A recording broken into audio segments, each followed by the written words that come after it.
저래가지고는 내년 초 되면 식물정부 되겠다. 그래서 한 달 전에 내 대통령한테 그런 이야기를 했습니다.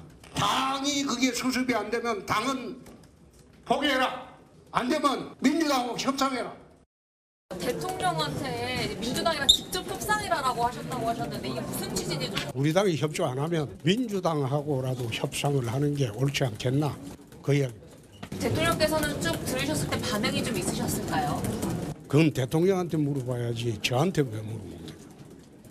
용병들이 들어와서 당을 계속 망치고 있다. 그러니까 이제 나경원 의원이 주최한 포럼에 오늘 대구에서 상경에서 직접 그 연사로 참석한 홍준표 시장인데 많은 얘기를 했어요. 이대로면 내년 초에 식물정부 되고 윤 대통령에게 민주당과 협상하라고 조언했다. 그럼 윤 대통령 반응은 어땠냐? 그러니까 그건 대통령에게 물어보라고 했고 최근의 분위기와는 조금 다르게 실제로 용병들 때문에 당이 망쳤다라는 표현도 썼어요. 이현정 의원 생각은 어떠십니까? 그래서 오늘 기후환경 관련된 아마 세미나인 걸로 알고 있는데 예. 기후환경은 이야기하지 않고 당내 이야기만 했는데 저는 홍준표 오늘 시장의 결정적인 문제가 뭐냐면 예. 자, 윤 대통령한테 이런 이야기를 했다는 거죠. 국민의힘하고는 결별하고 그리고 윤 대통령은 민주당과 손잡고 협력해서 뭐 국정을 수행해 나가야 된다. 이 이야기거든요. 정말 이거는 제가 볼 때는 정치를 그렇게 오래 하셨다는 이 홍준표 시장의 입장에 보면 이거는 사실은 뭐 거의 대통령 내려오라는 이야기하고 똑같은 이야기 아니겠습니까? 왜냐하면 지금 대통령이 여당을 탈당한다고 그러면 이 민주당 간다고 민주당이 받아주겠습니까? 민주당이 가만히 있겠어요, 대통령을? 바로 탄핵시키지? 그렇게 순진한 이야기를 대통령 면전에 했다는 것 자체가 보면 그럼 저는 대통령에 대한 굉장한 모독을 한 거 아닌가라는 그런 생각도 들어요. 예. 더군다나 순진하게 예를 들어 대통령이 지금 상황에서 여당 자체가 압도적인 의석을 갖고 있지 않은 상황에서 그나마 있는 이 108석을 버리고 민주당한테 가서 이재명 대표에게 이야기한다고 그러면 과연 지지층들이 가만히 있을까요? 그 대통령의 권위가 살까요?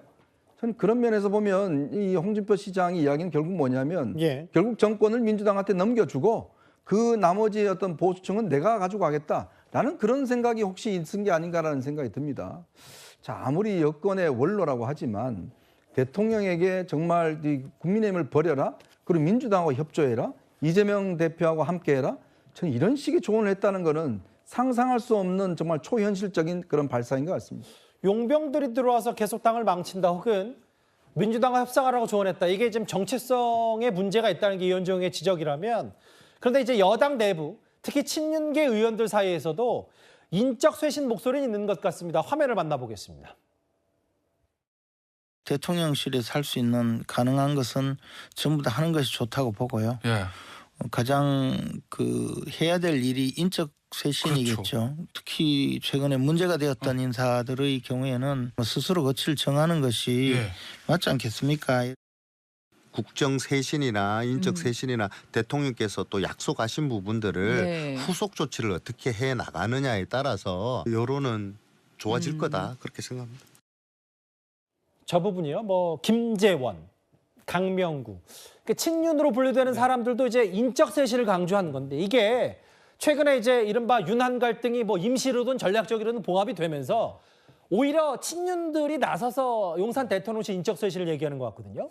저는 맞습니다. 그 쇄신과 변화를 대통령실에서 그리고 친윤 쪽에서 얘기하고 통합과 단결을 한동훈 대표 친한 쪽에서 얘기하는 게 전 맞다고 봅니다. 예. 이번에 그 대통령의 담화와 기자회견을 두고 한동훈 쪽에서는 본인이 요청했던 부분에 대해서 대통령이 일정 부분 응답을 했다. 뭔가 해결해 준 부분이 있다고 접점을 찾으면서 그런 접점 속에서 당이 하나 되는 그리고 국정의 어떤 되는 부분에 대해서 동력을 되찾는 그런 과정이 있다고 보거든요. 그러니까 이번에 담화하고 기자회견 끝나고 저희 지지하는 저한테 많은 분들이 전화가 왔습니다. 그러니까 하나를 봤을 때 의미 부여를 통해서 상대를 변화시킬 수 있는 여지와 공간을 줘야 되는데 너무 이거를 타박하면 안 된다. 제일 중요한 거는 말이 앞서는 게 아니라 행동으로 되기 때문에 그 행동에 대해서 우리가 의미 부여를 해서 하나가 되는 게 굉장히 중요하다고 얘기를 했습니다. 그런 차원에서 친윤도 그렇고 친한도 그렇고 한동훈 대표도 그렇고 대통령도 그렇고 이런 어떤 마지막 기회를 잘 살리는 게 중요하다고 봅니다. 글쎄요. 뭐 인적 쇄신 얘기들을 아예 좀 김재현 최고위원도 문제된 인사들 스스로 거취 정리해라. 인적 쇄신에 한동훈 대표의 보조를 마치는 느낌이 있기 때문에 일단 이게 모르겠어요.